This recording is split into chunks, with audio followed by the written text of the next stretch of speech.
is Amanda Damon, and I'm a Homeworks by Precept consultant here in Augusta, Maine.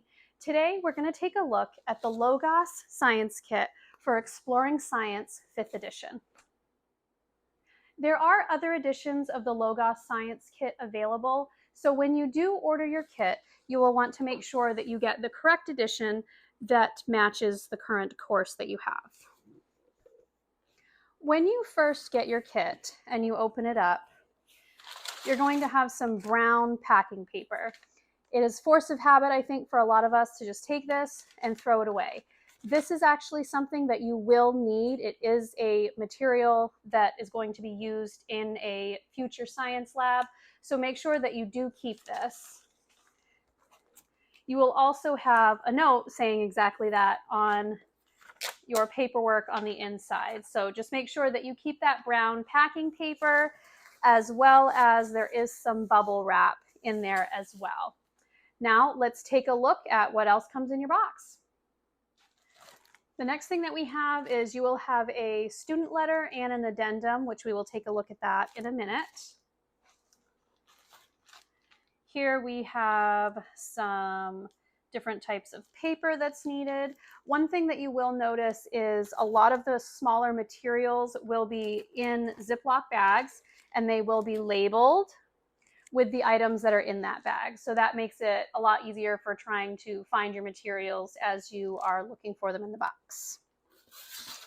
Looks like we have some foam board.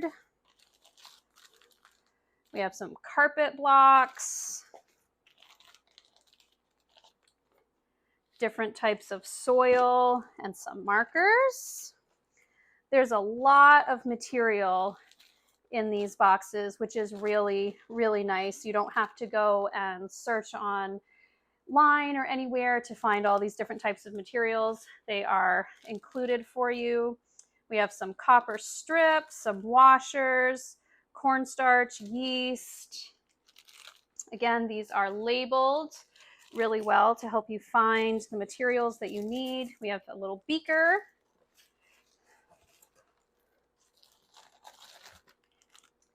Here we have antacid, hydrogen peroxide, vinegar, oil sample. We also have some other materials in here, some antacids, some protective gloves, some more materials here, some pipe cleaners. We have looks like a slinky here. That ought to be a fun activity. Thermometers, glass rods. Here we have protractor, toy car, compass, and some other materials in there. We have some clay and a scale. It would take a lot of time to find all of these materials in separate places, so it is a huge convenience to be able to have it all together here in the box. We have some microscope slides. Some of them are blank, some of them we've got onion skin, muscle, human blood, so lots of cool things to look at in there. A petri dish.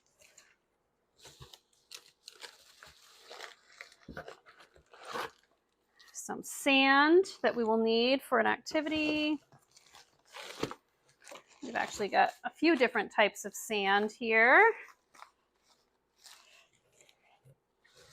So there is a lot. We've got some goggles. So let's take a look inside the student addendum, and then we'll take a look at one of the experiments. In your kit, you will also receive a letter to your student. This will have contact information if you have any questions about the items that are in your kit or if they need to be replaced. You will also receive an addendum for your student. This will go over every lab activity that your student will have. You will have a table of contents that list each of the labs, the supplies that are included in your kit, and then any materials that are not included. These are typically easy things to find around your household. Each lab will be labeled with which lab it is, if there's any changes or not for the lab, as well as the page number that you can find the activity on, and any materials they will need. Any materials labeled with an asterisk are things that you will have to provide from home. Let's take a look at Lab 10, Examining Inheritance. We will find this lab on page 245. There are no changes needed for the homeschool student for this lab. The materials needed are blue, green, yellow, and orange construction paper, a compass, ruler, scissors, markers, the instructional aid, which can be found on the Homeschool Hub. Here are the materials that will be needed for this lab. I have my construction paper in this packet, my drawing compass, a ruler, and my markers. The only additional material that I will need to supply is a printed off instructional aid as well as scissors. In our activities and lab manual, we'll go to page 245 for Lab 10. We can see that we have an essential question for our lab, as well as an introduction, and then our procedure. Our procedure continues on the back with space for your student to fill in their findings. We have a list of questions for this lab, as well as the equipment, again, that will be needed. Well, that's it for the Exploring Science Logos Science Kit 5th edition. Thanks for joining me.